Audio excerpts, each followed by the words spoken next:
ಸ್ನೇಹಿತರೆ, ಪ್ರಜಾಕೀರ್ತಿಗೆ ಸ್ವಾಗತ ಸುಸ್ವಾಗತ. ಆಗಸ್ಟ್ 15 ಸ್ವಾತಂತ್ರ್ಯ ದಿನದ ಭಾಷಣದಲ್ಲಿ ಹಿಂಸಾಚಾರ ಪೀಡಿತ ಬಾಂಗ್ಲಾದೇಶದ ಪರಿಸ್ಥಿತಿಯು ಶೀಘ್ರದಲ್ಲೇ ಸಹಜ ಸ್ಥಿತಿಗೆ ಮರಳುತ್ತದೆ ಎಂದು ಆಶಿಸುವುದಾಗಿ ಪ್ರಧಾನಿ ಮೋದಿ ಹೇಳಿದರು. ಮೊಹಮ್ಮದ್ ಯೂಸನ್ ಬಾಂಗ್ಲಾದೇಶದಲ್ಲಿರುವ ಹಿಂದೂಗಳನ್ನು ರಕ್ಷಿಸುವುದಾಗಿ ಪ್ರಧಾನಿ ನರೇಂದ್ರ ಮೋದಿಗೆ ಭರವಸೆ ನೀಡಿದ್ದಾರೆ. ಪ್ರಧಾನಿ ನರೇಂದ್ರ ಮೋದಿ ಈ ಬಗ್ಗೆ ಮಾಹಿತಿಯನ್ನು ಟ್ವಿಟರ್ನಲ್ಲಿ ಹಂಚಿಕೊಂಡಿದ್ದಾರೆ.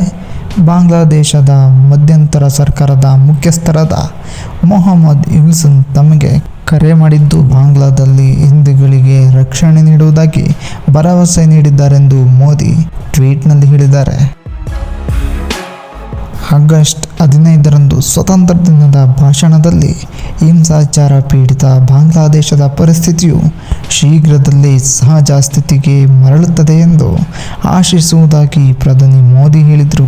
140 ಕೋಟಿ ಭಾರತೀಯ ನೆರೆಯ ದೇಶದಲ್ಲಿ ಹಿಂದೂಗಳು ಮತ್ತು ಅಲ್ಪಸಂಖ್ಯಾತರ ಸುರಕ್ಷತೆಯ ಬಗ್ಗೆ ಕಾಳಜಿ ವಹಿಸಿದ್ದಾರೆ.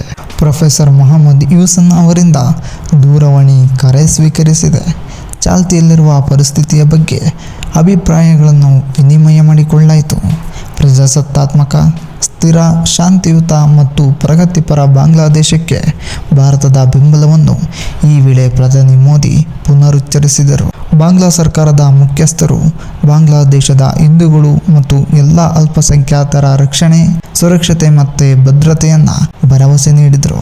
ಮಂಗಳವಾರ ಯೂಸನ್ ಅವರು ರಾಜಧಾನಿ ಢಾಕಾದಲ್ಲಿರುವ ಢಾಕೇಶ್ವರ ದೇವಸ್ಥಾನಕ್ಕೆ ಭೇಟಿ ನೀಡಿದಾಗ ಬಾಂಗ್ಲಾದೇಶದ ಹಿಂದೂಗಳೊಂದಿಗೆ ಮಾತನಾಡಿದರು.